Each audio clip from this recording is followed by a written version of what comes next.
Okay. Now we ready, Michelle? Yep. All right. We are convening our regular Wilmette School Board meeting. We'll jump right in, start with the Pledge of Allegiance. Eric, can I ask you? I pledge Allegiance to the flag of the United States of America, to the republic for which it stands, one nation, under God, indivisible, with liberty and justice for all. Okay. With the resignation of Director Gudge as our board chair, we need to re-elect officers. And so we will start with the chair since we have the chair. So at this point, I will open the nomination process for school board chair. Nominate you. I want to think about that for just a No. He beat me to it. I formally nominate Thomas chair. Okay, there's one nomination. Any other nominations?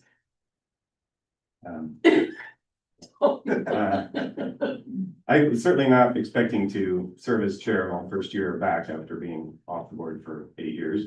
I am willing to do it, but I very much expect the support of this entire body.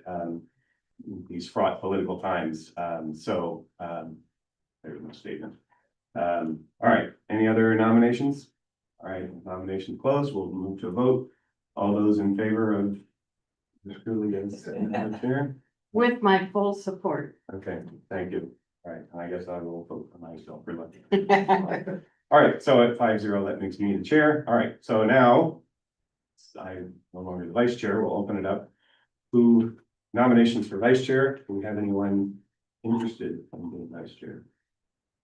So I nominate this there, but I don't, but you're both new on the board, but at the same time, you might be going to those SBA meetings and you're able to do things I can't do, so I would, so.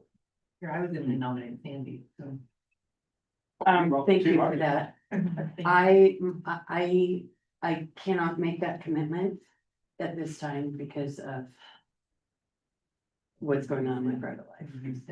Nominate him. If it helps at all, the main responsibility of the vice chair is to step in when the chair is not available. for Yes, the meeting. I'm- So it is not a gigantic additional time. Well, I don't plan on coming to really any meetings.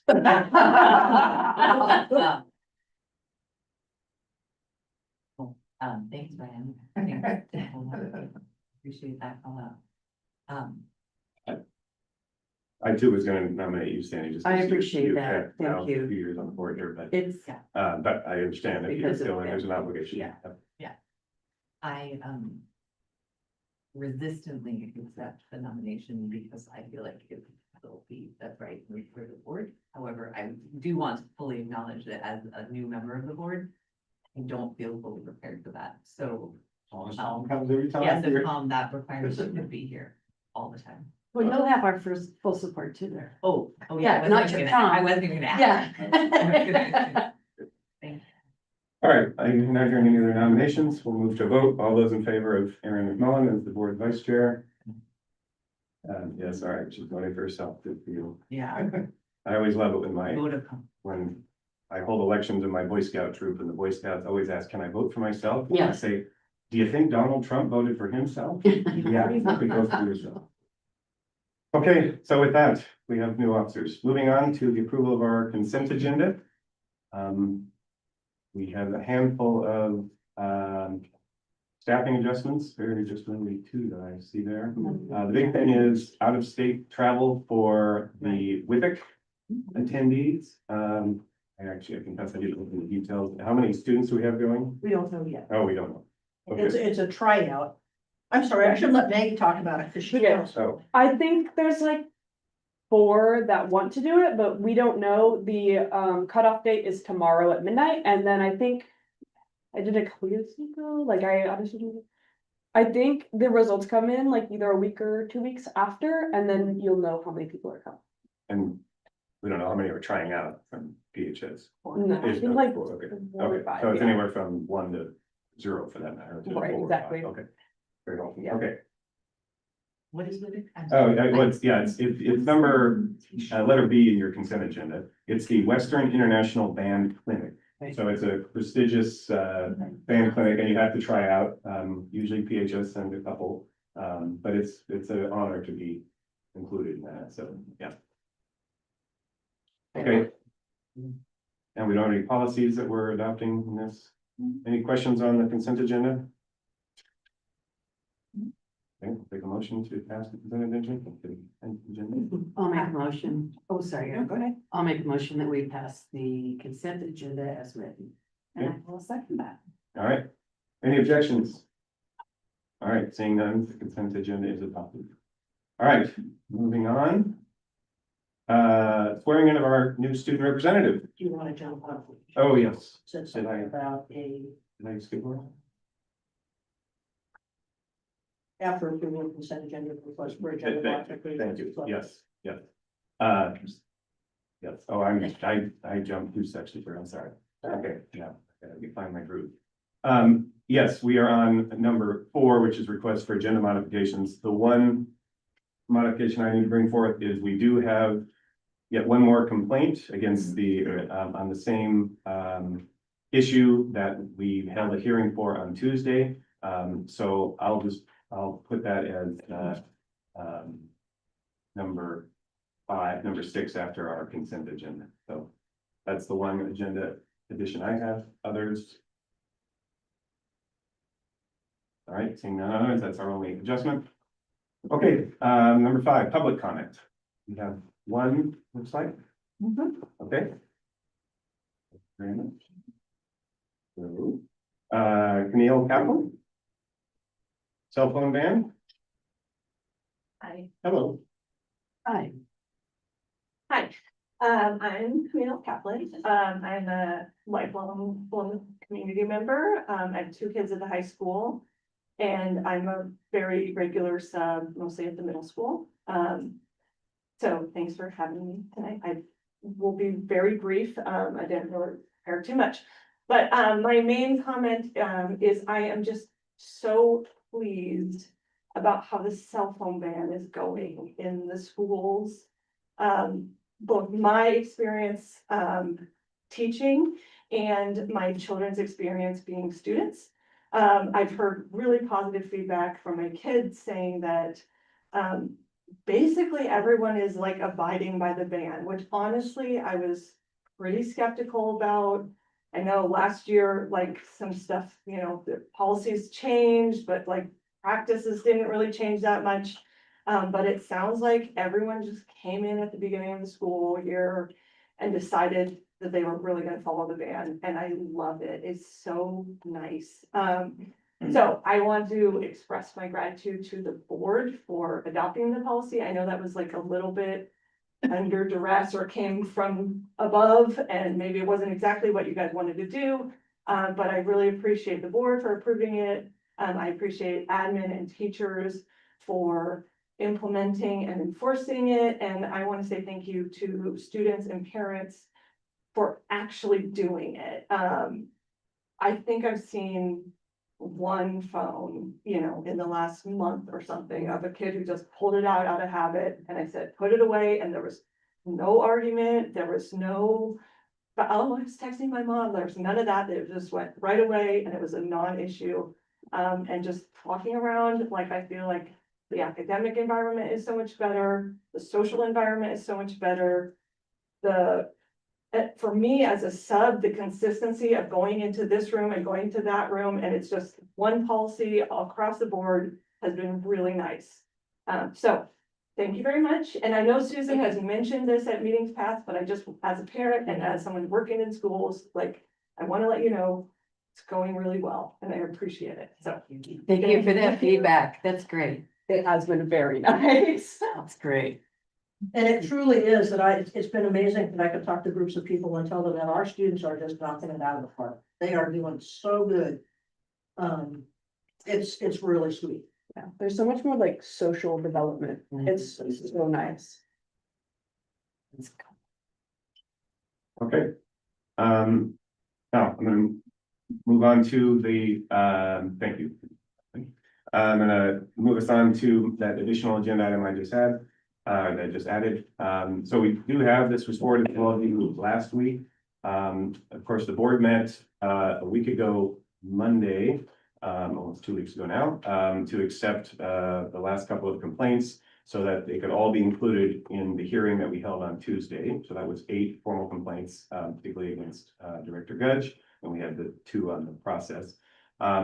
Since that meeting, we received another one, I think it was the next day. So the board now needs to take official action on how to address that complaint. As we have in the past, we have the options of just basically dismissing the complaint. It is of the exact same nature of the 8 we've already addressed, so I think that's a very viable option.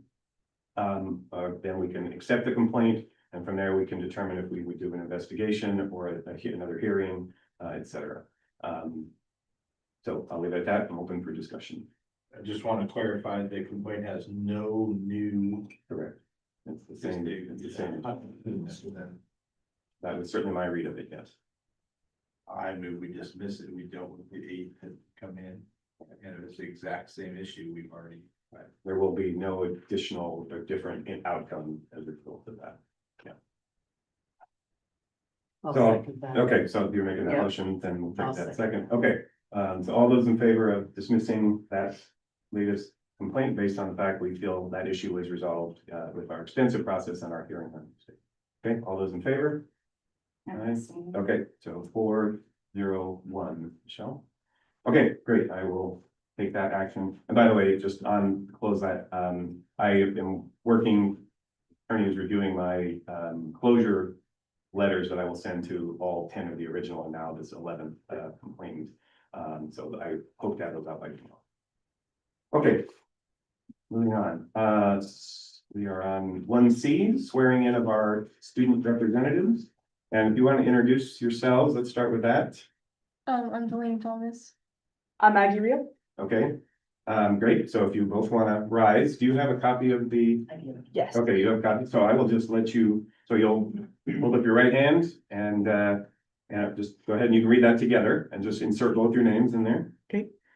I, Maggie Rios, do solemnly swear that I will support the Constitution of the United States, the Constitution of the State of Oregon, and the laws thereof, and the policies of the Philomath School District. During my term, I will faithfully and impartially discharge of the responsibilities of the office of school board member to the best of my ability. Welcome aboard. Welcome, ladies. Okay, yes, congratulations. And I've already been in email contact with Maggie and Laney, and we're trying to find some time we can set up and get together. And be able to have some conversation and see what kind of trouble we can cause. Okay, moving on to number 2 in our section number 2, the reports, association reports. EEA, hello. I'm Alice Oaks. I think I've met most of you, but just in case. So Susan spoke with Mallory Crane and I this week about scheduling a suicide prevention training. And we will continue to work with her on getting that scheduled. We want to ensure that the scheduling is collaborative and given adequate time, so we're excited to get that on the schedule, because it's important. I know it's important to Susan, the district, and the members, so we want that to happen. We had some attendance at the first safety session this week, so it's exciting those got started, and are looking forward to some subsequent sessions and what the district has to share about safety. And then just as a general note, we really value the board. We appreciate your involvement in our schools and your efforts. I know that listening sessions have been helpful for that in the past, so just wanted to put that out there if you're interested in that again. I'll be back. That's all. Yeah. Come to the And I hope to attend the safety thing. This was a little rough of a week, so I didn't make it, but those are all on the calendar. Yep. The first one was great. Yeah. I think just if I can add one more comment. I went to the first one that they talked about, the threat assessment protocol. And that's something that we had, but I think it's important that people know the systems that we have in place. So that was really, really awesome. What was the attendance like? Not great for the first one, but that's something that will be continuing to encourage members to. What was it, maybe 8 or 10? Yeah, Yeah, A good cross-section of schools or? yeah, I would say so. and I think word's traveling. Yeah. That there are people that were Yeah. pleased with what they've got. Right. And so I think that I wouldn't be surprised if we see an increase in people As it who goes on. participate, so. Yeah, and as Good. the first month of school Right. is passed. Yeah. Okay, great, thank you. OSEA? Nobody here, right? Yeah, all right. Student government report. Don't have them.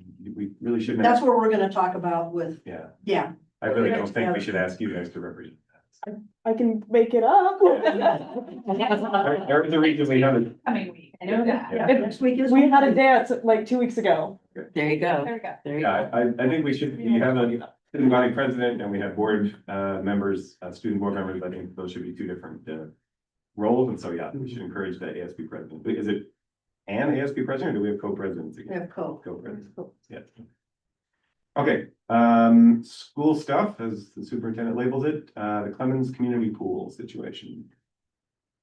And Joey's here, which is also nice, and because he can talk the specifics, I can't. Oh, is that, who's talking back there? I go in the back, that's right, Yeah. Well, you gotta be a parent to go to volleyball, and that's right. Yeah. Oh, so. So we've been, and we've talked to the board about being in the business of, brokering back and forth for the pool. And so just wanted to include a little bit of history within this to say, Clements Community Pool opened for business on December 26, 1960. So that gives you an idea of how old that facility is. So they began construction in March, and if you can believe it, at that point in time, it was $106,000, which by today's standards is not much, but by 1960s standards was a chunk of change, to be able to make that happen. And that's all thanks to Rex and Ethel Clemens. And their thing was to make sure that every child could learn to swim. So then we fast forward to the October 17th date in 2018, when the Benton Community Foundation announced a gift for the essential repairs and upgrades as well as operational support. The gift is a managed fund at the Benton Community Foundation that actually came from, it's the Clemens Community Pool Fund, and Katie Nitka was the person who put that money forward, and it actually has been feeding some money back to us over the years to be able to help with pool operation. And then the district has supported any of the rest of what needs to go in there. And sometimes that's quite a lot. So in August 2019, the foundation asked for the return of that money as the plans, the way they were set up and the costs weren't aligning to be able to be a match. And so the request for the return of the funding was really to keep the money invested and earning until we had a better long-term plan. That we might consider being able to ask them again or not, or keep running off it like we are. Fast forward to 2025. We are revisiting and investigating some of the concerns that were addressed in 2018. We've gotten 7 years out of this pool that we didn't know that we would get. And so, just may I say bravo, Mhm. phenomenal. I remember in 2018, it was looking pretty dire. Yep. And the fact that here we are 25 and we're still, people are still swimming in the pool. It's great. right, and that's to the credit of Joey and the facilities department, along with, our last 5 years worth of pool directors that have just done a stellar job of being able to manage the way things work. But we've started to say, if we know that right now with the problems with Osborne in Corvallis, we got this here too, because something that has been shared with me is wouldn't you like to have a community pool in Corvallis? That would be a Benton County pool, and it's kind of like, no, because I mean. Let's keep this moving. And do what we can to be able to keep it open. There's the possibility that we could look at then, we've had conversations with the city about a Parks and Recreation district or a swimming district. That if we could get into that in terms of just operations, but not have to build a facility. Does that help in I mean, so there's all those kinds of conversations that are going on all at the same time. So in looking at this, Joey and Eugenia, our current pool director, have really taken a look at where things are and monitoring for what we need. And the real needs right now are the replacement of the filtering system, addressing the safety grates, which you'll see here in a minute, some pictures of what those grates look like, and then the leakage in the gutter box down underneath the pool.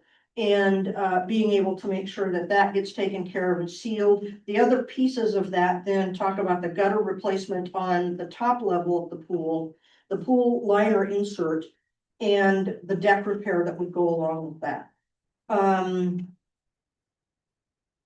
Those are really the main things that we're talking about. As we started to look at those things, the other thing that Joey did was brought in someone to take a look at the upper infrastructure. Is the wood rotting?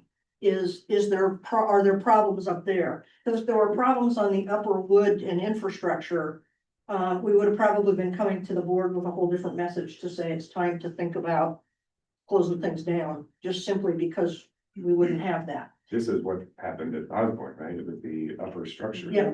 Yep. And so Joey brought in the same people that Corvallis had, to be, it's kind of like, while you're in town, come look at what we've got.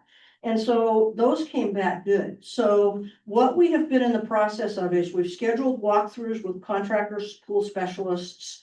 Ryan came with us. Tom, you were busy that day, so you couldn't come with us, but we'll get you back in there. And so it's kind of like we're doing these things and trying to see if we can get stars to align to be able to look at our financial considerations and options for both repair and maintenance and the ongoing operation, because right now it's a safety thing. We don't want anything down below that pool to implode or for somebody to get hurt or anything else like that. So that's where we wanted to bring it up to be able to say, what's it really gonna look like for us to do this? Can I jump in real quick? Yeah. So I'm sure most of you guys have seen the pool. I had never seen it, but I did this walkthrough. And I've heard for the last 2 years been on the board, I hear about how bad this is. I was tremendously impressed. I mean, what they have on here, which they're gonna go into, I was tremendously impressed how good it is. Because all I've heard for the last, never seen it before. I've just heard about how dire strains this pool is, and It's literally going down the drain. so I was extremely impressed with actually how good the pool is. Thank you. And again, a tremendous credit to the facilities. Yes, absolutely. So you can see these are our filters. And one of the things that we want to do is replace the filters. And the bulk of the filters sit on grating that you can kind of see melded back in there. But when you look closer at the grating, you can see here that there are places where that grating is rusting through. And so if somebody stands on that to be able to do something, there's a risk. So it's controlling the leakage, it's controlling air movement, it's controlling everything to be able to get us to a better spot. You can see that one a little bit better where you can see the rusting. Most recently, one of the things that we talked about, and that was some of Ryan's input too, is could we move the filters off the grates to another place in that room under the pool and put them in, and then cordon off the grating where we don't necessarily have to do anything with it, but we've got a whole different setup and configuration. So there's that kind of input we're getting from different people, and also being able to try and look at what does that mean in terms of potential funding, so that we can really get the package together to be able to share with the board. Joey, I'm gonna let you, if you want, you can talk it far better than I can. Yeah, you did great. You touched on pretty much everything I was gonna share. The only thing I guess I would add, is the cost of the filters themselves. So the filters that we currently use, they cost us $5,600 a year. And we have to buy a set every year. And the ones we're looking to switch over to are $1,000. Just over 1,000. That's for the whole You- package. That's, For all that's five for, that's for employees. just the filters that go inside, But for the entire group, not individually. correct? And did you happen to check with them, are the new smaller ones the same like? Yeah, they're 1 year. Okay. Yep. So they're not, I just assume they're not sand filters, actually. No, we used to have a sand filter and they took it out, put those in. Would you ever, It would be great to go back to sand, yeah, but that's really, I you know, like would have thought that'd be cheaper. $50,000 or $60,000 upfront. And we have to cut the floor out to get it down there. Oh, okay, It's a big ordeal. yeah, I should have thought of that, yeah, getting it down in there. We also met with somebody, earlier this week that actually gave us pause to think about, do we need 5 or 6 filters?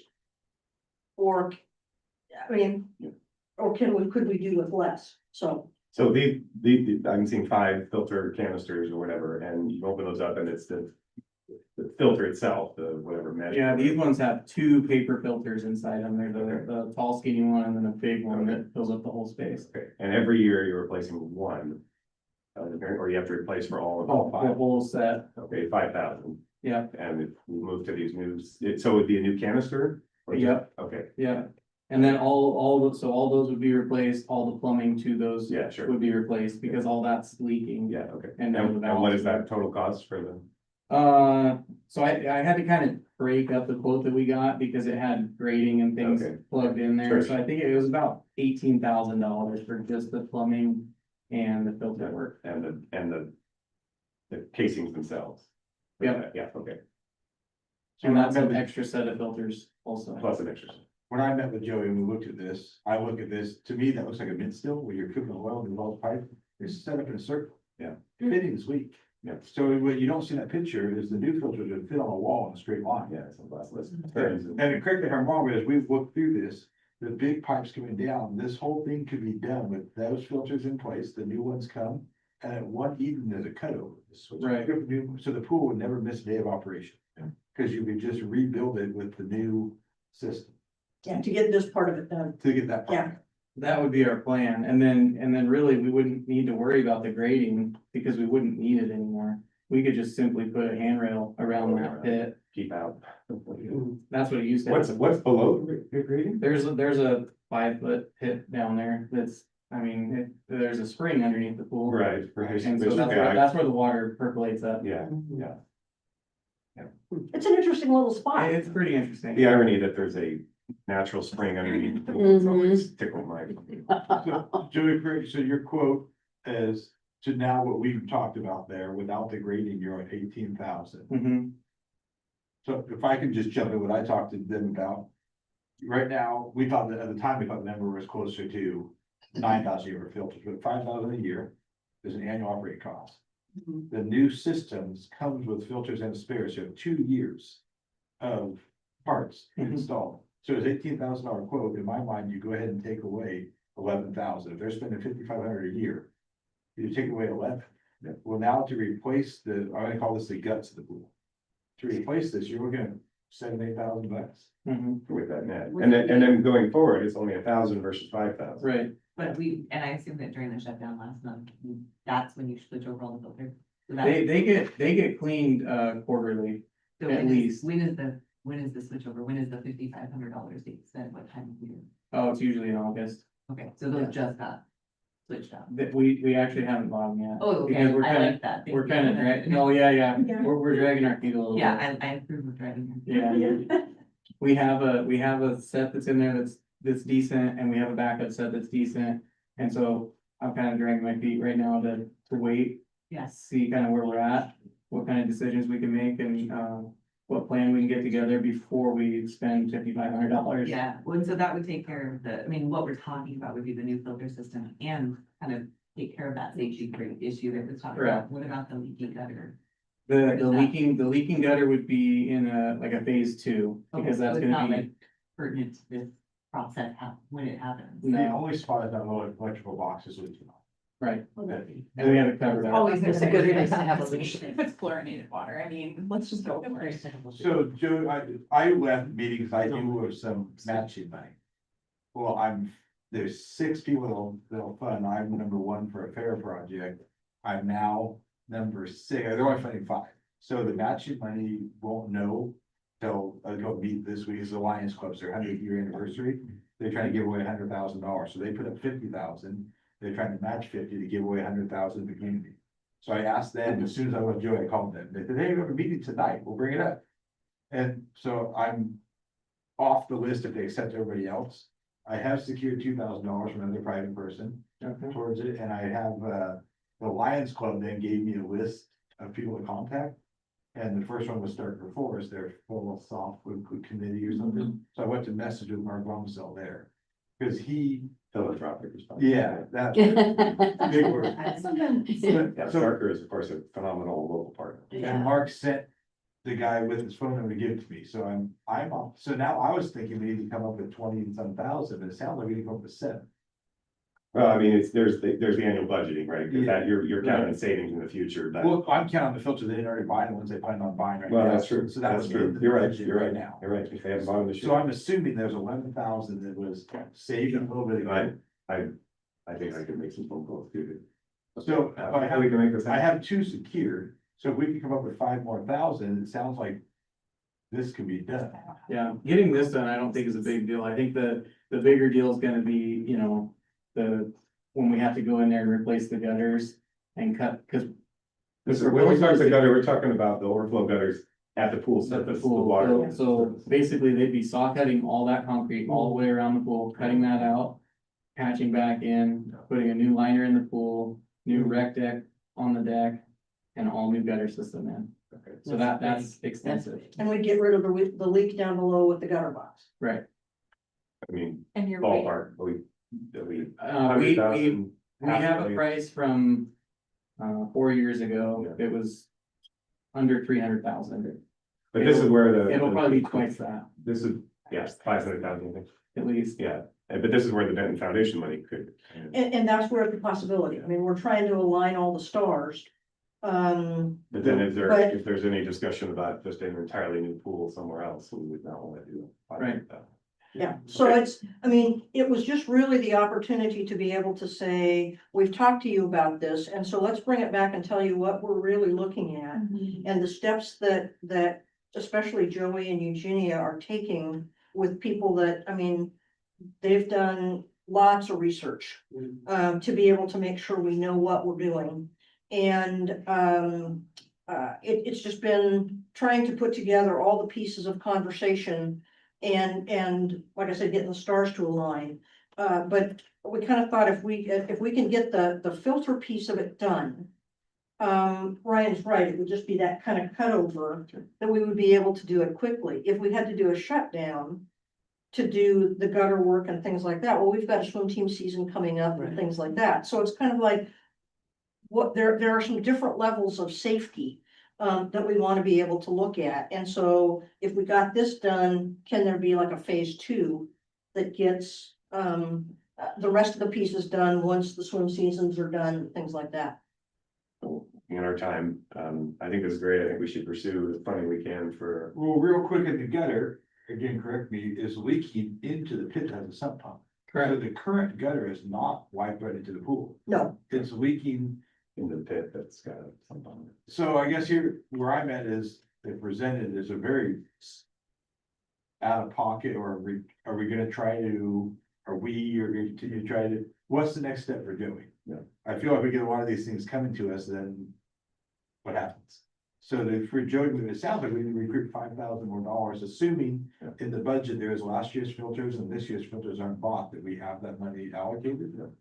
So Yeah, I think if we can work it and come up with that, I mean, we need to get the numbers confirmed, I should be Yeah. talking to Jennifer. But then I would say we would want to proceed with that, I mean. and we just met Monday morning with the contractor, or with a contractor who we wanted to go through and have a look. And I don't know that I mean, if you get targeted donations, and I don't think you need board approval to spend those donations, you're kind of required to spend them on that, right? So.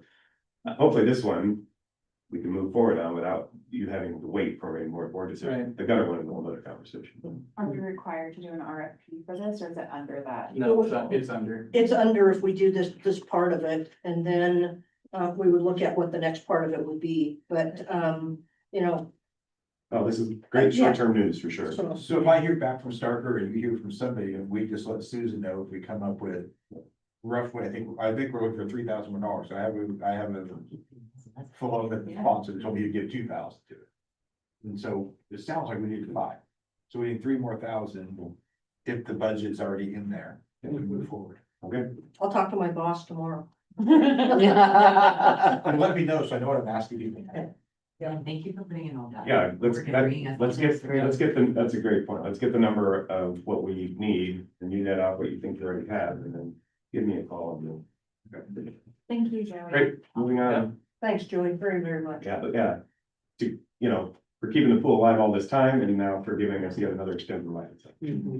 It's been great. I just need to get my butt back in the pool. I haven't, I'm swimming my I laps. think in the months. phase 2 stuff, though, we really need to sit down and talk about and think long-term, like Yeah. what that looks like. Yeah. Because that's a substantial investment. Right. And No, then the other piece we need to think about is if we tip that pool over into a renovation, that we lose our grandfather clause for the size of the deck that we have, so we don't have the deck space around the pool to meet current standards. Right, so if we spend a certain amount of money, we'll have to bring the whole facility up to current code, which could then push us over to like $5 million. So we need to be real careful what we do. So.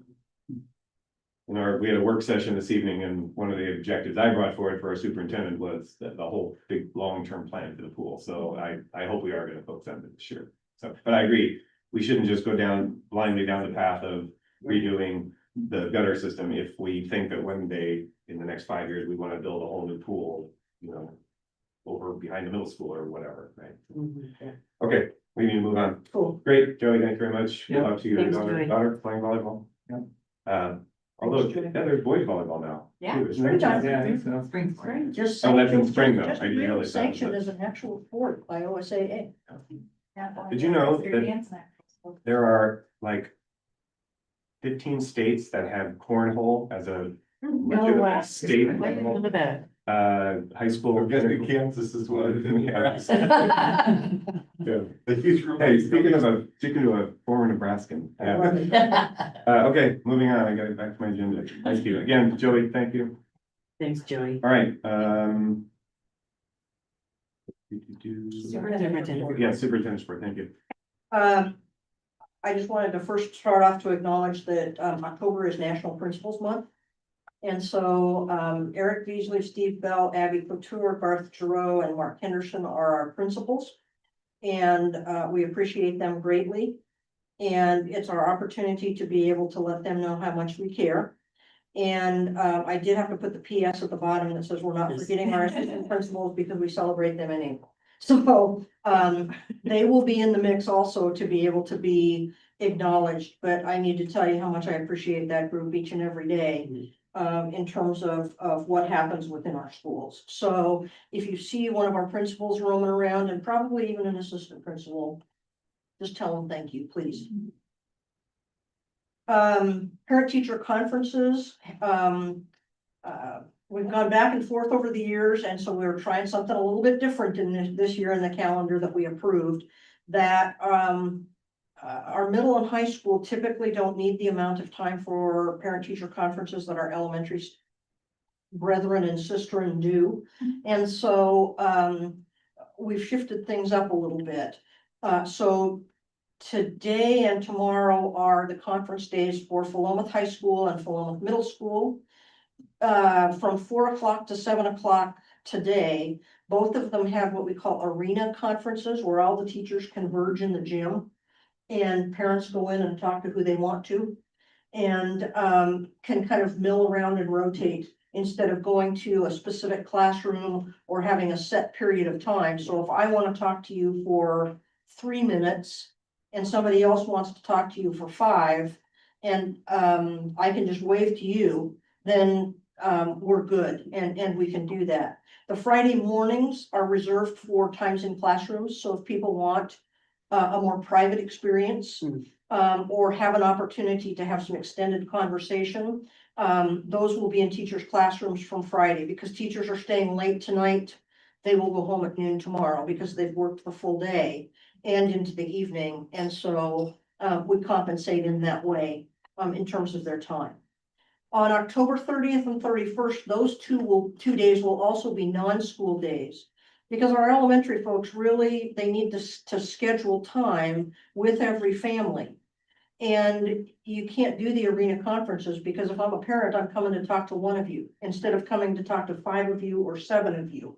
And so, it really changes the tone of how things work. In the last couple of years, we've given our elementary schools 2 days, but they've been far apart. So they've been, one day is the same as the middle high school. The other day is when these days are set up. And it's just hard to be able to plan for and do, and then wait 2 weeks and do the rest. And so by setting this up, we're seeing how this works. To be able to allow for the conferences for Blodgett Elementary, Clemens Primary, Philomath Academy, and Philomath Elementary. The specific times are going to be announced by each school, because there will be some, we like to do some evening time for families.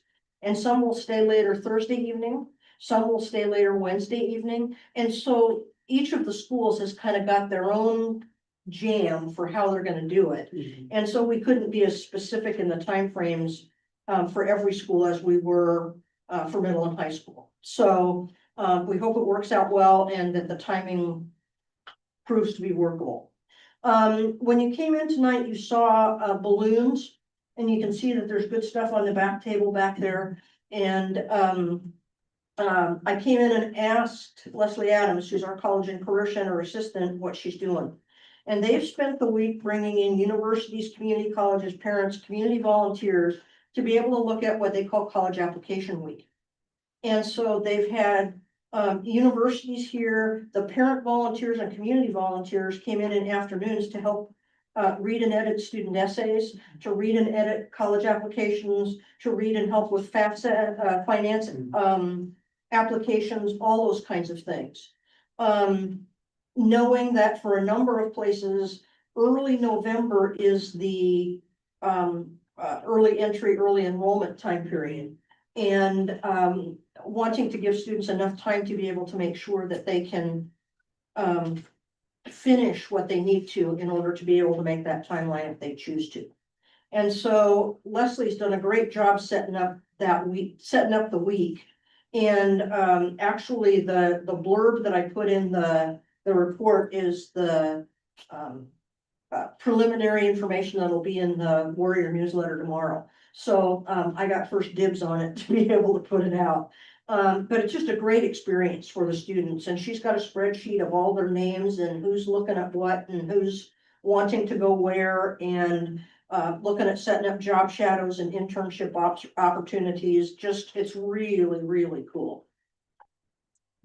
It's awesome. Like, I think this is the best way a school has ever like immersed students in like to college, if that makes sense, into college than I've seen like any other high school.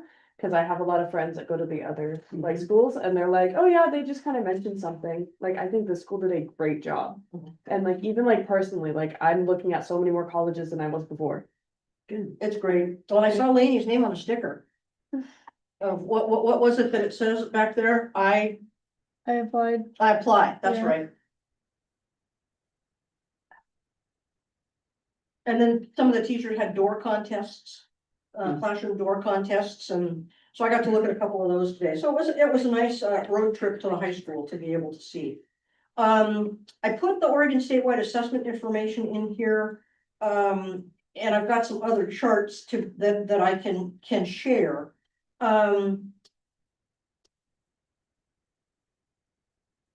They came out publicly the end of last week.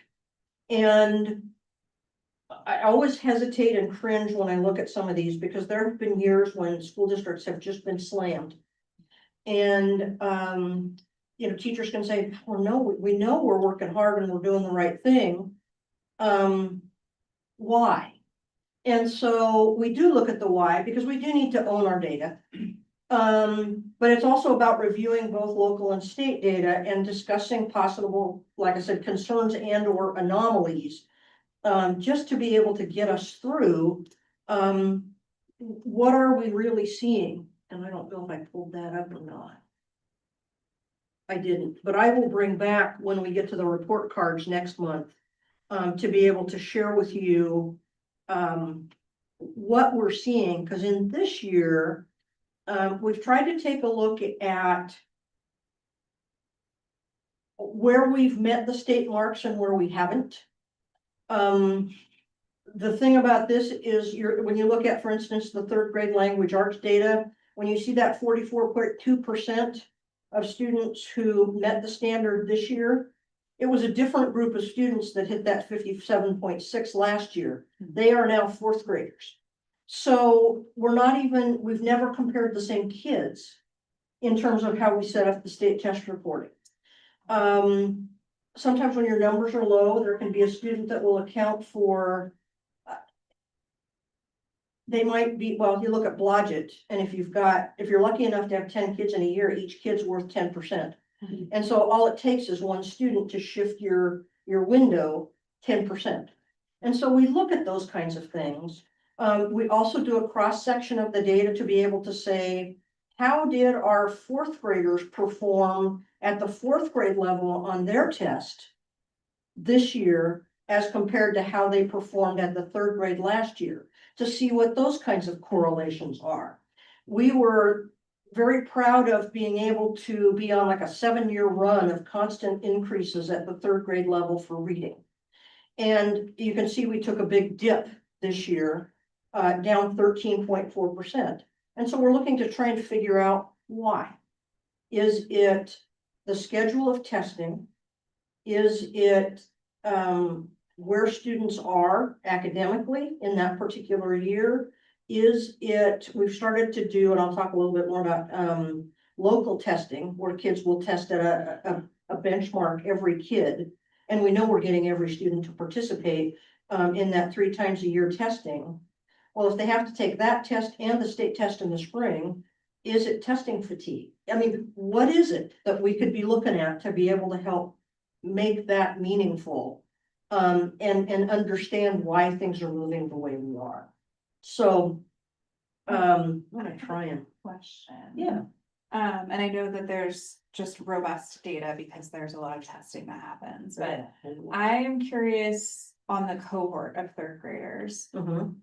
Because maybe they're down, as you mentioned, 13.4% over last year's third graders, but are they up from where they were last year? And that's what we 'Cause this would have been like kids who maybe didn't get to go to preschool because of COVID, and we know preschool is incredibly important for English language. Let's say arts. There we go. And so I do just kind of wonder, like, are we seeing that continue along a curve for those students? Yeah, so we started to do a comparative. So we said, okay, at Blodgett, those third graders in 23-24 are now fourth graders. The third graders at Philomath Elementary are now fourth graders. The fourth graders at Philomath Elementary are now fifth graders. So we're starting to do that look to see, just like you're talking about, of where are students in that level of performance. We also take a look at participation. Our elementary schools have been typically very good about student participation, not so much at our upper levels. And it's not just us, it's all over the place. What do you mean by participation? Like, The number of students who participate actually in the state test. So When did that become optional? The opt-out came when testing shifted to Smarter Balanced, and it is actually a federal requirement that says you have to have an avenue where parents or adult students can opt themselves out of the language arts and math test. However, at least 10 years ago that yeah. that change happened. However, you are supposed to hit the threshold of 95% of your students participating in testing. We don't get there. We just, I mean, and we're not alone. And it is especially more obvious at, the high school level more than anything else is, really, What's in it for them? well, it's not a graduation requirement. That's my point. For our students in high school. Students here are pulled out of their classes to be able to participate in testing, and some of them are saying, I don't want to miss the work that's happening in my class. And, some of them are saying, I'm gonna prepare for my AP testing, because that's more important to me and it means something. And so, I'm not gonna take the state testing because I'm gonna focus on the AP testing that I need to be able to do. So it's all over the board. One of the things that I am encouraged by is we have local data that the State Board of Education is looking to approve a series of assessments that we can use to measure progress apart from the state test, which is kind of like that program autopsy at the end of the year. When I talked about students doing benchmark testing locally, this is what we're doing. So kids are testing in the fall, the winter, and the spring. And so what you can see is we're looking for students who are low risk, students with some risk, and students at high risk. And so what you want to see is that the students in the numbers in that low risk category are raising, and the numbers in the some and high are lowering. So what I did was just in the first column, I labeled as they should be. And then in the winter and spring, the colored areas say they moved in the direction they were supposed to. In spaces where it's white, they didn't move in the direction they were supposed to. So it's just an obvious visual image, but you can see third grade at Philomath Elementary School, for instance, started at 63 in low risk. They went in the winter to 72. They stayed at 72. They dropped from 26 down to 21 and from 11 down to 7. So it gives you a different picture of what's actually happening on the ground at different points in the year, in a stretch through for every kid in your school. And so it's not just an end of the year, I take a test and here's my score. Really, the state testing, if we have more participation, gives us more information about our systems than it does about individual students. This gets at individual students. And so this is the heart of the information we're trying to put in front of our staff to be able to say, this is really what matters. And this is where we want to focus on and pay attention. And so let's continue to take a look at this.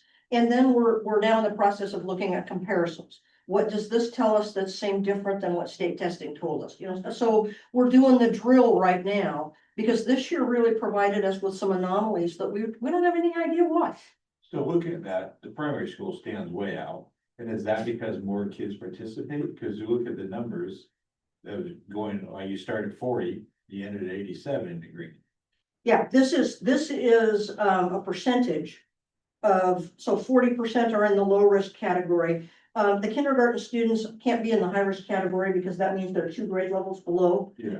and they can't be 2 grade But I'm levels just looking below. at the double, you go. Yeah, that's where you see a lot of your gains. So that's why the primary school students, they don't start participating in state testing until 3rd grade. So this is the only way that our primary folks, and I'm pointing at Alice because they know she lives there. Yes. That this is the place where, if we want to see what's happening for students and what the gains are, this is how we have to look at. We have a way to look at now that's very powerful and very meaningful. But what, I guess, part of what I'm getting at is if you're starting at that level. Yep. In the primary school, Yep. those kids, let's just assume this is the first time this happened, those Yep. kids fall in the next 10 years. Yep, Those numbers theoretically will have a absolutely. much bigger profound notice than if you look down here at these other grades, and then, like 5th grade went from 6 to 9 to 7. Yep. But so you take those kids 4 years later, are we gonna see? I mean, that's the goal, as you Yep. see, the answer would be yes, but Yep. that's the goal.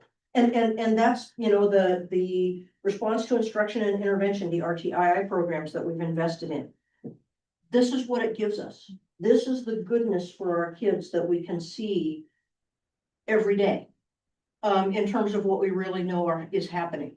And it's also feedback for our staff at multiple points in the year to be able to say, God, we're doing something right.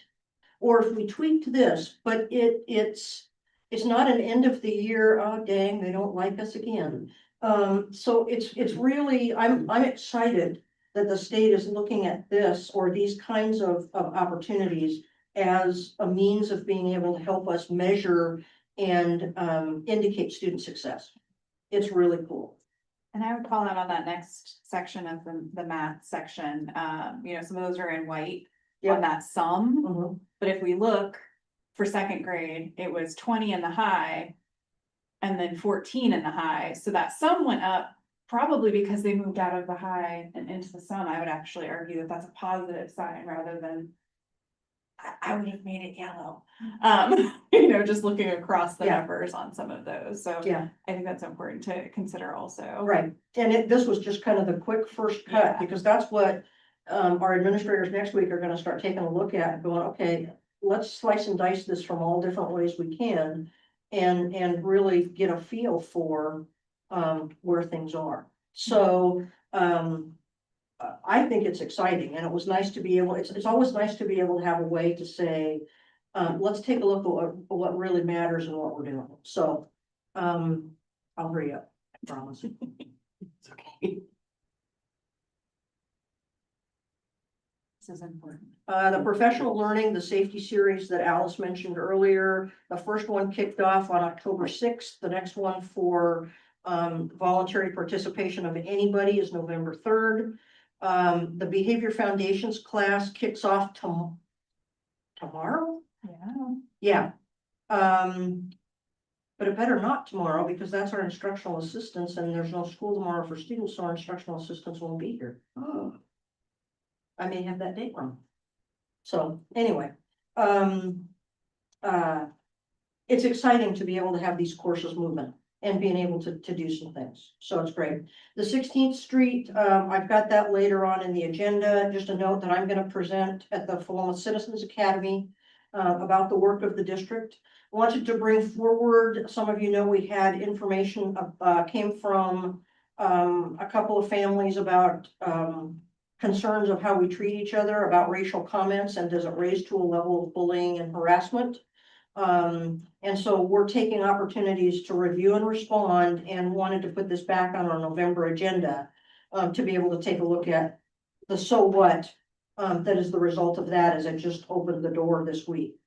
The OSBA Fall Regional Meeting in Albany at LBL is October 23rd. If anybody wants to register, I'm registered to go, and would love to have anybody there that would like to be there for that evening. And then we've got OSBA Annual Convention on our agenda to be able to talk about. I just put it in my report as well, if anybody is interested in participating or attending. And then I just always keep my dates to remember. So I'm done. That behavioral thing started last Friday. Oh, okay. That's how I have it on my calendar. Okay. And it wasn't, it's not this week. It's so it's like the first. Okay. The first Friday of the month. My bad. Thank you, because it was like I thought I was losing it all of a sudden. Okay, thank you. I think we're on to our financial reports. Thanks. I gave you my reports in the board packet, just wanted to highlight a couple things. The budget committee vacancies, this will be kind of two pieces on the agenda for us. We haven't gotten any applications for budget committee, and we know that we need, one of the vacancies needs to be filled by somebody from the equity committee. The equity committee meets next Friday, if I'm right, so hopefully we can maybe spur somebody on to do both. It's on the docket. If they would like it. So my proposal is to extend the due date for applicants until October 31st. And then maybe we can appoint them in November, and if we don't get any then, we'll just leave it open, obviously, until we need to start the budget committee meetings, which won't be after the first of the year, but hopefully we can recruit somebody, ask your friends. We need some more budget committee members, so that's all there is there. The auditors will be here at the end of the month. They started their spring work earlier this year for the 24-25 year. Didn't have any issues so far. They'll be here at the end of the month. They have 2 days scheduled, and I'm hoping they'll just be here one day to do field work. They do some testing and making sure everything is in the right, and then hopefully we get our audit reports by the end of the year and good to go. And you saw from the enrollment report that we're up slightly from last year, and we're up 30 from what we actually estimated where they would calculate our state school fund at. We estimated we'd be about 1595. So that's what they gave us, our initial estimate for state school fund. We're actually about 1630, so we increased our estimate with the state. And they did a recalculation just last week. We got a new estimate, and our state school fund did go up. So that's good news. It didn't go up as much as I figured it would, because statewide enrollment actually went up too. So there's not as much, you know, not as many pieces of the pie, or more pieces of the pie for everybody.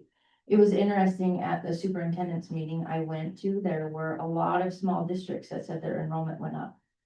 Or in our region, so that's encouraging for the small districts, not so much for the large districts. It sounds like they have all lost more than they anticipated. So. Interesting. Moving out, yeah, it is interesting. So the increase was for state school fund at the moment is 267,000. But we know that last year, at the end of 24-25, we received some state forest funding at the end of the year, so it wasn't. They didn't recalculate the state school fund estimate after we received those money. And that money will come out of our May reconciliation. So right now, we're about even. I wouldn't consider us as having an increase in our state school fund budget at the moment, or revenue. ODE will be doing another recalculation in November, I think. It sounds like they're gonna keep on top of it this year, just with enrollment changes throughout the state. So we'll watch our enrollment closely, and if things change, we'll give them a new estimate. Other than that, you can see the other reports that I included, and I just wanted to ask, since there's a couple of new board members on here, if there was anything that you wanted to see more than what was already in the packet for financial reports. I know things have changed a bit since Tom was on the board before, of what we provided. Hopefully the appropriation reports and the estimate of cash flow are helpful. And For sure. other than that, if there's anything else you need, just feel free to ask. Yeah. Thanks for all your work, Jennifer. Indeed. Okay. Easy. Budget committee member update, I think, do we have anything beyond what you just shared there?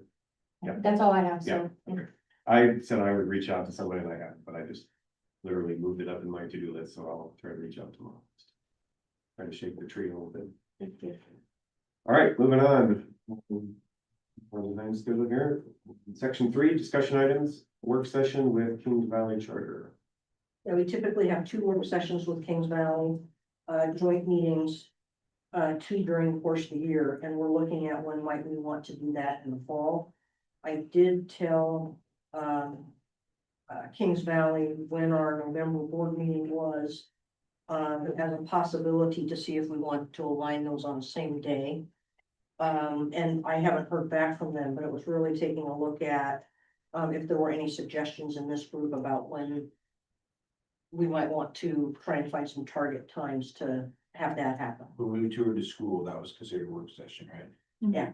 So I think we should do it again at that time of year when it's lighter outside, warmer outside. And I don't sure we know that's work session, but going and just seeing what they have, Yeah. that was. And what they did last year was they came to us in the fall and we went to them in the spring. We should Yeah. keep on the same thing, because when it's dark and they might as well come here. Yeah, Well, and I'm also wondering, like, they showed us their CTE, they showed us that cool outdoor kitchen, like, are there any things here that we would want? Oh, yeah. for them? yeah, I Like, can do that. to do a tour of, Mhm. because they had mentioned also some interest in some of our CTE programs, kind of learning how they're done. That might be a benefit for the work session to just share ideas, and they can. I mean, that outdoor kitchen that they have is so cool. They're raising their own chickens, and then the eggs they cook with the students to teach them how to cook. It's pretty cool. Now when the chickens quit laying, they got a kitchen. Yeah, they probably. The slaughterhouse, that's just. Yeah. They have plenty of property. They don't have a retirement home like I do. Do we have, beyond like sharing our CT stuff, are there any other topics that have emerged as you know, when we were going through the upgrading of the charter, that was one thing. And typically it's just about sharing information. There is a possibility we, entered into a contract agreement with OSBA to do an audit. And the audit is really about, it's not just a financial audit, but it's about looking at programs and systems. And we did that for us just as much as we did it for Kings Valley. What are things that we could do different or do better? And I'm hoping to be able to see the results of that soon. And that may be a piece of conversation. But normally it's just sharing what's happening for us. So I don't know that we've ever been more than an hour. No, that's for sure. I'm curious, it's been like a solid 8 or 9 months since that audit was kicked off, if not longer. And there were some issues with getting connected with Kings Valley staff that took till later in the spring to do.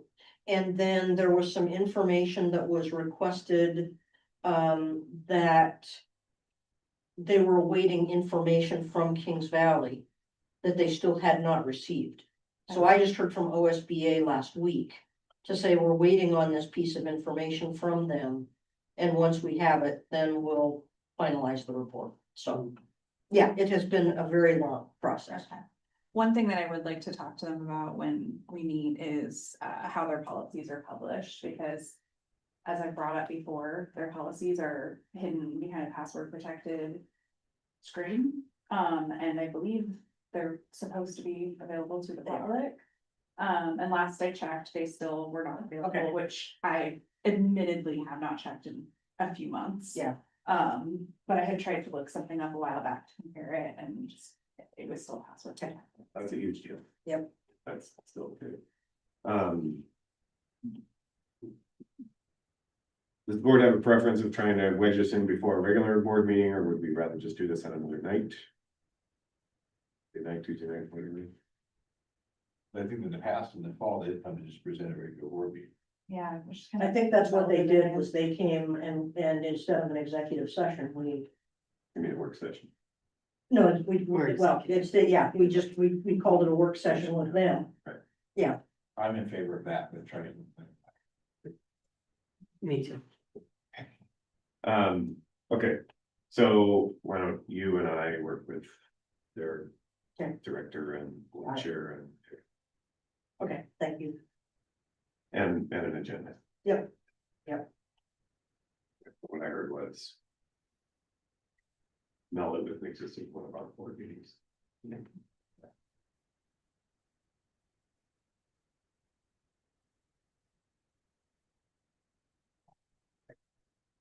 Okay, OSBA meeting conference. We put it on there just because the registration is coming up to, the registration is set to close Tuesday, I think. Yeah, I And a bit distracted on other boards and Yeah, everything, so- so, but I'm, it was just putting it out there if anyone is interested in attending November 6th, which is the Thursday, is a pre-conference session. And the conference the conference proper is actually the Friday, Saturday in Portland. And it was just putting it out yeah, there. no, I'm glad Anybody- you brought it up, I think because I, they shortened it by a day. Also, it used to be Friday, Saturday, Sunday, I think you're right. and they shortened it by a day. don't remember, but do we have any, I will confirm and see, but I think I would plan to attend, especially now as the chair. Any other interested parties? I know it's a commitment. Yeah, I don't think I'll be able to do it. I had thought about going, but I can only commit to Friday. Okay. It looked to me like, and maybe Michelle, I mean, I looked to me like Thursday was administrative assistant mostly. It's also the pre-conference And the day. pre-conference day. Yeah. I could, if that, I didn't feel like that was a real applicable, but Friday I would be there, Saturday that. Okay. So I'll pre-conference let you is, register that if you wanna do Yeah. that, just let me know, because we can make sure we're not, sign up for the same session. that- Right. and pre-conference is often directed at newer board members with the trainings, just so you know. It's confusing on the website because it does make it look like it's administrative, but it's 2 separate tracks. Yeah. So there's a pre-conference day and an administrative day. They just happen on the same day. So they would be separate sessions. at least historically, I shouldn't say that, I won't be able to attend. I'm gonna try to join, the advisory committee luncheon, but I'm a member of the advisory committee. Probably remotely, but I might be able to show up just for that luncheon, and that's fine with our registration. And I had plans to go Friday and Saturday. Wonderful. So, Okay. And I will also get back to you on the regional one. That's the 2 weeks.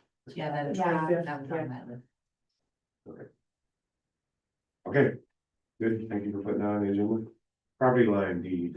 yeah, I just wanted the update because we had talked about, where we were in that. And, I have signed, the property line adjustments, we,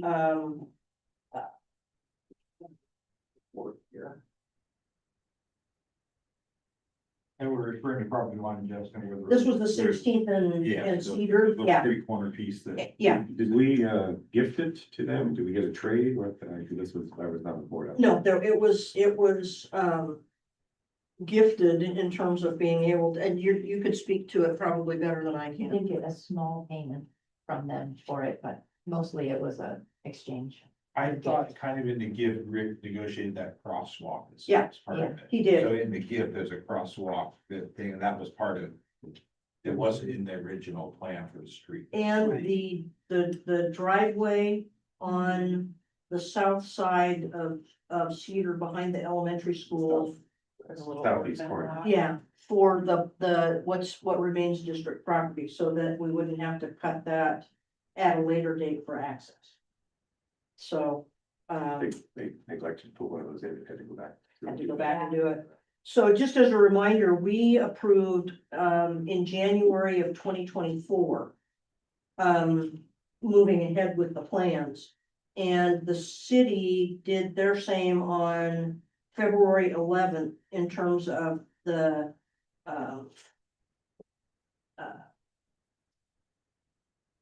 their notice of planning for him, the official decision. And so how it got lost in the time frame between then and now, to be able to get the signatures, I don't know. But the nice part is there's all the backup documentation of when decisions were made. And so once these are recorded, then we'll get back the final statements. So, city manager Chris Workman and I both signed them and had it notarized. It will be recorded, and then we'll get the final documents back to be able to, have those on file for us. How can I just understand the new, because there was a trade made when I was on the board, they added some building or something, and we just literally did a swap. It was a, square foot for square foot. So we obviously ceded, it sounds like sold at a cut rate deal, the street. But then the school owns on the south side of Cedar Extension now, just past the sidewalk, we own, I assume it's our eastern boundary would be where the back of those houses are. Yep. Okay, and there's a waterway there, but, and then is it go all the way back to the property lines of the houses that are? It goes all the way back. Part of that is wetlands, Yeah. so. Yeah, that's- sure, but yeah, it's still on it's still, Yeah. yes, And then basically the fence line that's along the public works yard, if you extended that all the way to the property line. Of the residential area, that's ours, so it is Yeah. pretty much a square. Yeah. Thank you. so I just wanted to let you know that process got completed. Yeah, okay, great. All right, inter-district transfer updates. Yeah. So this is where we, last meeting, have delegated you the authority to approve. And I just wanted to continue to keep this updated.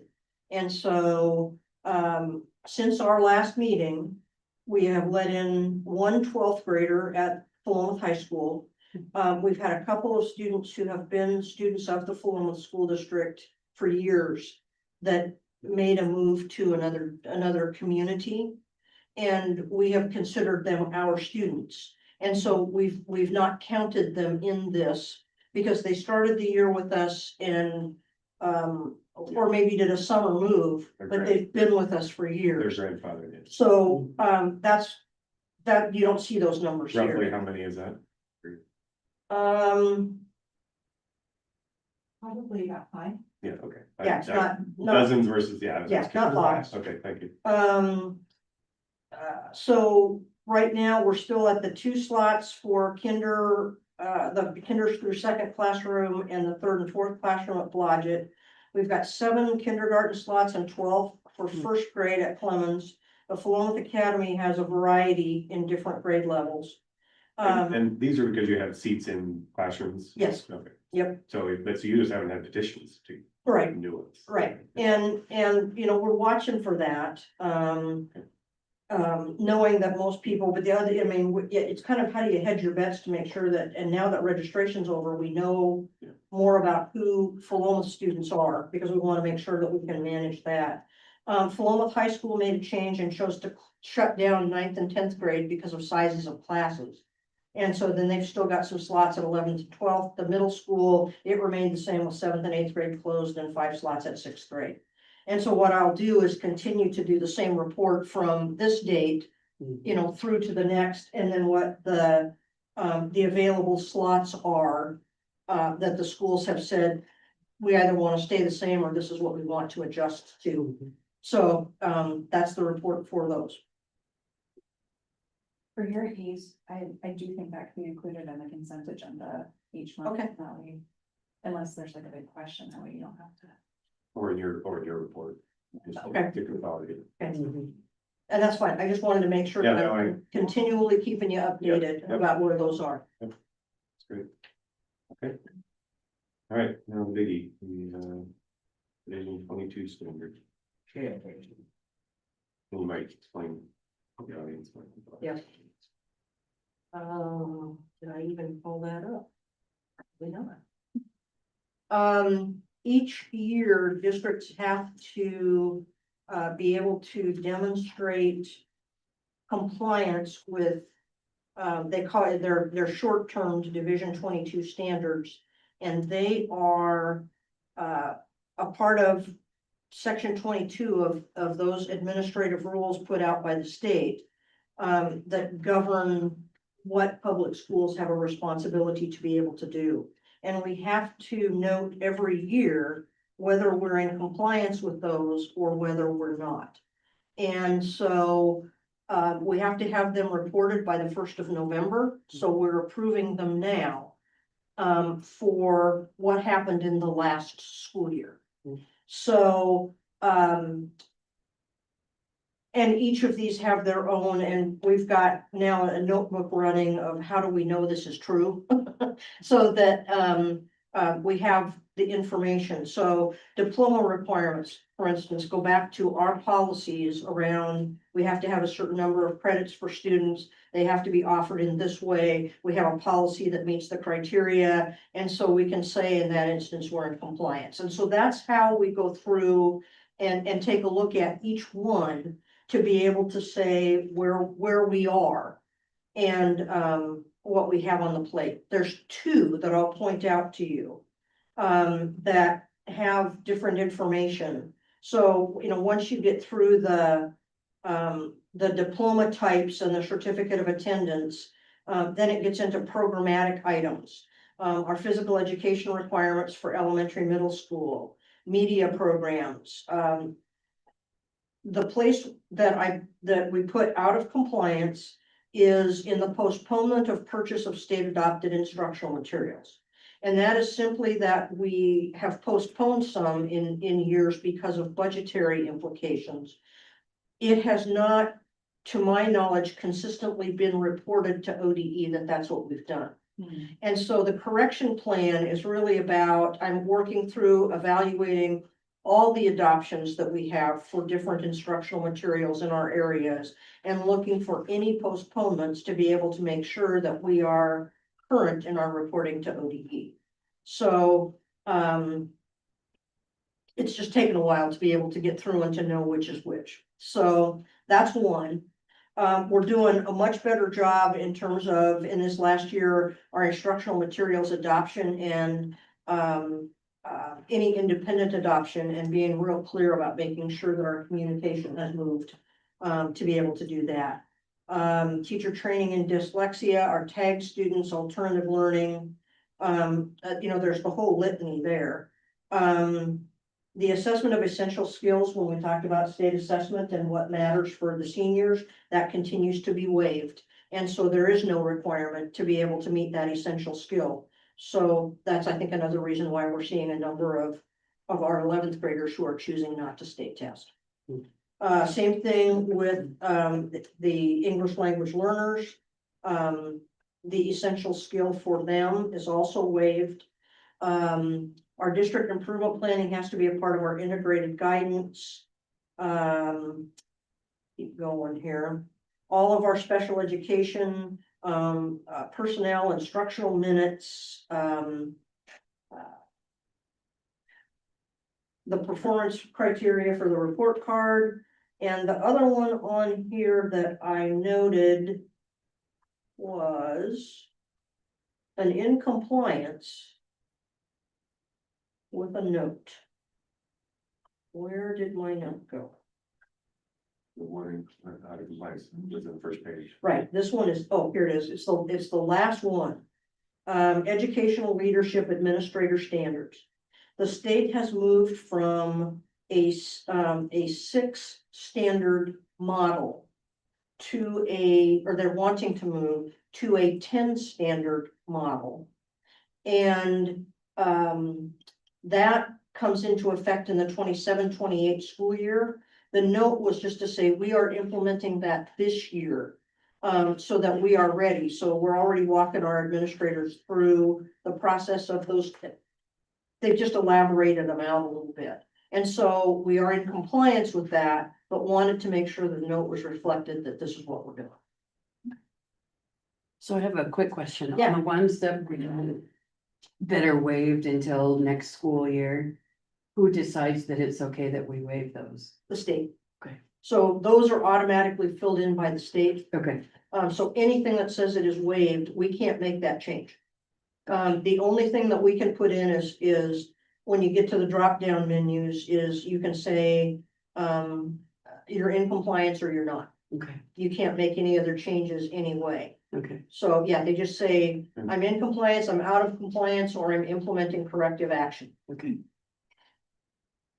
When do you go through all that? This, Yeah, I've been working on it since August. that's. To- So you wait, it's at the end of the summer. Yeah, to be able to run us through, because some of it's nice to be able to do while it's fresh from the end of the school year, because we know we're gonna have to report it. And how long does it take you to go through all? Sometimes not, I mean, a lot of it depends on the one, we had issues with our PE minutes at the elementary level that are now taken care of and dealt with, which is awesome. And, some of it is just, kicking out information to principals, it's looking at policies and things like that. The notebook is of how we're meeting is gonna be, very helpful in the ongoing run, so that nobody has to guess, that we're meeting or that we're not. So, Okay, and we need to adopt this, right? yes, we need to approve this, please. So unless there's anything else, entertain a motion to approve our submission for the Division 22 standard. I move that we approve our submission of the Division 22 standards. I'll second that. All right, motion in a second. Any further discussion? Okay, any objections? Any none, passes unanimously. Okay, and now similar thing, the integrated guidance. Yep, this is a report that we need to also approve. We have to do a report at the end of the year for how integrated guidance went for us and what our information is, and post it on our webpage. And we have to send the state minutes of that the board approved and where it's posted and things like that. So the first pages, which they were on the webpage, are just general information. And then we get down into the reminder that this integrated guidance talks about a whole series of plans or a whole series of programs that end up being braided and melded together to be able to meet student needs. So when we get into this, as you get farther down, the yellow highlighted places are the areas where we receive funding connected to that particular program. We know in this year, right now, that our high school success money as of right now was decreased by just a very minimal amount. Our student investment account funds were decreased by $11,000. What kind of percentage? Oh, Jennifer, do you remember what we had in there? I think it's maybe at 1.4. So it's not. So it's not huge percentage. huge. And then, I didn't highlight early literacy district success grants, that's my bad. Because we've got money there too, and there's a slight increase in that application. Very slight, yeah. Yeah, and so, in the review, they ask the questions of, as you review progress markers, how do you see your progress contributing to outcomes? And so a couple of the things that I had highlighted were the professional learning communities, most specifically at the high school, in terms of looking at specifically those areas where you need to look at the number or the percentage of freshmen who are on track to graduate on time, as well as your high school graduation rate. And you can see that for Philomath High School, there was a greater than 95% four-year cohort graduation rate and a greater than 95% five-year cohort completion rate, which is virtually unheard of, in terms of the success. Also, the fact that we have almost 95% of freshmen that are on track to graduate is just a real coup. For the Philomath Academy, their cohort graduation rate, again, smaller numbers, so you're looking at a student can count for multiple percentage points at 57.114%, but their five-year completion rate is just below 90%. And so we're talking about some kids leaving the school community with good skills and readiness to be able to move forward. And so it's really been nice.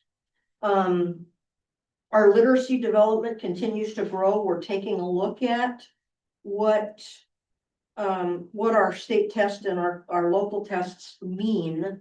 But again, looking at our response to instruction and intervention, one of the things that we added as far as our early literacy money was a speech language pathology assistant at the primary school.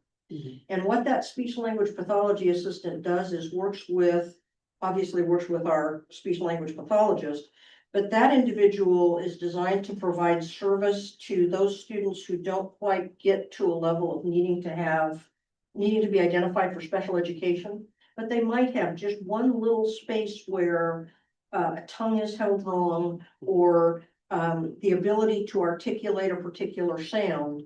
And so it's trying to get those things in terms of early students. And the speech language pathologist at Clemens Primary School is so thankful every time that she knows she has that person, because it's made an incredible difference in the gains for kids. Professional learning for all staff is another. I feel like last year, but even more so this year, that our professional learning focus and what we have on these Fridays is really dialed in, much more tight. And we've given up the notion that every school has to do the same thing every Friday. And so it's really, where are our schools and where do we capture those needs? And how do we look at doing some things same, some things different? Where have we experienced barriers? Student attendance continues to be a problem, and a problem everywhere. And so it's looking at how do we take a look at why students aren't at school, why they're late, and what is the communication. The other part of it is the dip in our literacy gains and wanting to make sure we understand that a little bit better. And then it's just some of the things that we will be focusing on. So our multi-tiered systems of support also works in conjunction with our response to instruction and intervention, looking at the ongoing literacy gain, the caring adults to encourage student attendance, and the celebration of positive attendance gains. Again, this is where earlier in our work session, I gave you information about these longitudinal performance growth targets. And so when you look at, for instance, our 4-year cohort graduation rate for all students, the target was 79%, the actual was 87.31. So that's when you talk about, Aaron, changing what our targets are, because we've missed the mark on them. Those are some of the things that we need to do. So this just gives us an idea of where we are and what's happened and where our focus has come. And that's the report of what happened for us in 24-25.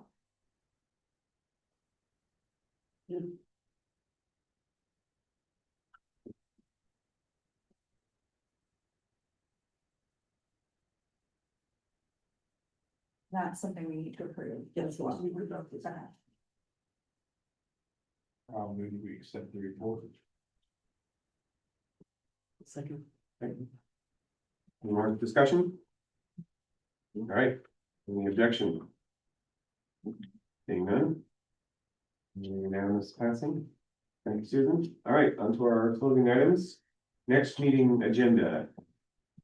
First question is, do we have need for an executive session?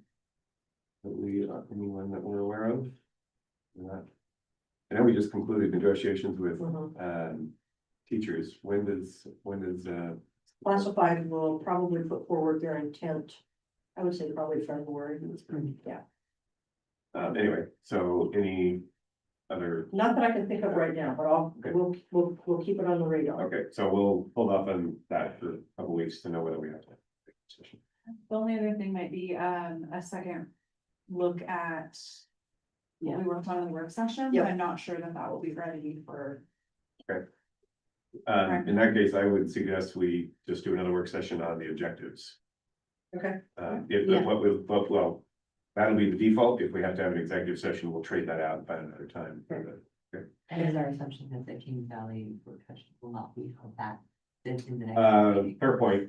I have that, well, that's for Susan I talked to. Yeah. If that's the best time for that, then we'll Default down the We'll line. kick out, yeah. all right, and then, so that's the meeting before our regular board meeting, that night. Is there topics people want to bring forth for the regular board meeting? Are we to follow up on the pool, where we stand on that? Yeah. Great.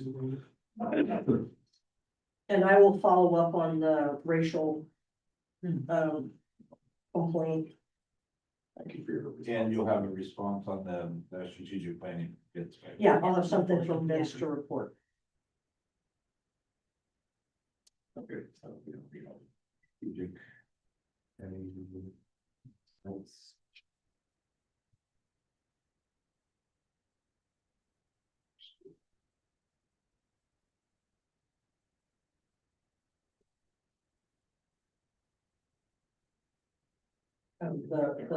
The racial.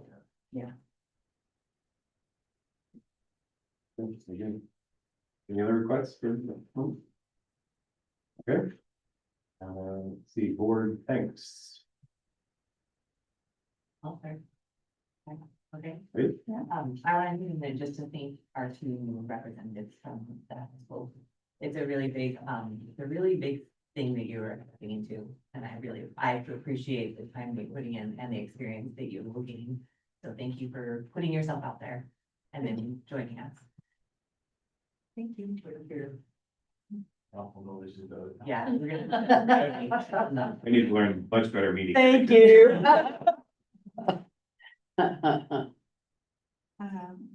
I will hop in, and I do this a few times a year, but I think it's really important, so I just wanna thank all of the amazing, counseling staff members we have at all of the different schools in our district. They have, the heart work not just the hard work, but also the hard work of our schools, and I appreciate everything they're doing.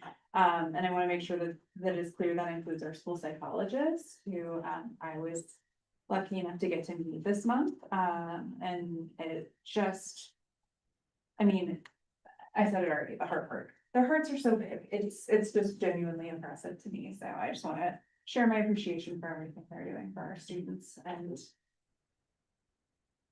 hopefully we can fill their cup or their bucket. Their fill bucket. bucket. Yep.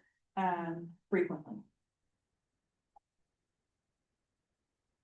I did have some thanks for Tom for really stepping up to these last few weeks, and I want to thank Tom and Aaron both for agreeing to be chair and vice chair. Yes, thank you. Thank you very much. You say that, just wait till you see my invoice. That's right, that's right.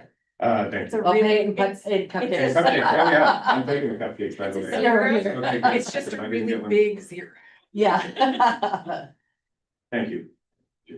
I participated in the open house as a scout leader, at the district-wide open house, and anyway, that's always great. I appreciate the whole staff at all the school buildings. What I thought was super cool, especially now with Cedar being open, I was bringing a tent. I set up a tent in the library to recruit future Boy Scouts. That's why I drove. But the number of families that were walking between the four buildings, with Cedar being open, it's just so much more flow, and it was just adorable to see families pushing their strollers and their little kids in tow going from building to building. Yeah, it's really neat. I was on the board when we moved to the district-wide one open house for the whole thing, and I thought it was a great idea then, and it's, I think, just even grown, so. Yeah. Thank you to everyone who made that success. Okay, and then board requests, unless any other things, board requests? I request we adjourn the meeting. I have waiting to jump to that. With that, meeting adjourned, 8:39. Thank you. And if anyone wants to sing Sandy happy birthday. Oh, no, no, no, no, we Birthday. don't do that. Happy birthday to you. Happy birthday, dear Sandy. Happy birthday to you. Thank you. And many Many more. more. Yes. Thank you, everybody. Thank you. Yeah. Do that at our house too. I'm sure it comes, it's such a surprise. I would do something very enthusiastic. It's funny, Thank going you. to public places and they'll do round of applause and normal, adults do this. but Yeah, no, I'll always Okay. this. Yeah, thank you. Yeah. Oh, yeah. Keep that. Sort of. Well, welcome aboard, ladies.